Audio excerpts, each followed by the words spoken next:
অনেকগুলো বাটন, এখান থেকে আপনাদের পিন নাম্বারটা এখান থেকে অবশ্যই সিলেক্ট করে দিবেন। সিলেক্ট করে দেওয়ার পর একটু লোডিং হবে, লোডিং হওয়ার পর আপনাদের সামনে কিন্তু এরকম একটা ইন্টারফেস চলে আসবে।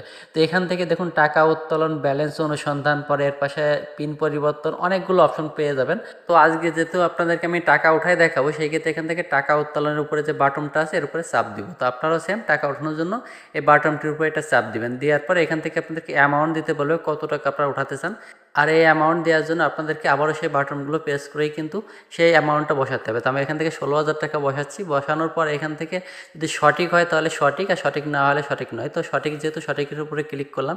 ক্লিক করার পর আপনারা যদি এতে যে লেনদেনটা করতেছেন তার একটা রসিদ চান, সেই ক্ষেত্রে ইয়েস করতে পারেন, এর জন্য 3 টাকা কাটবে। আর যদি এখান থেকে না করেন তাহলে 1 টাকাও কাটবে না, রসিদও দিবে না। তো আমার প্রয়োজন নাই, সেহেতু আমি এখান থেকে নোর উপরে ক্লিক করে দিলাম। ক্লিক করে দেওয়ার পরে একটু লোডিং হবে। লোডিং হওয়ার পরে কিন্তু আমার কাজ শেষ। এখন আমাকে কিন্তু এখান থেকে টাকা প্রসেসিং চলতেছে। এখন টাকাটা গুণা হয়ে গেলে কিন্তু আমাকে এখান থেকে বের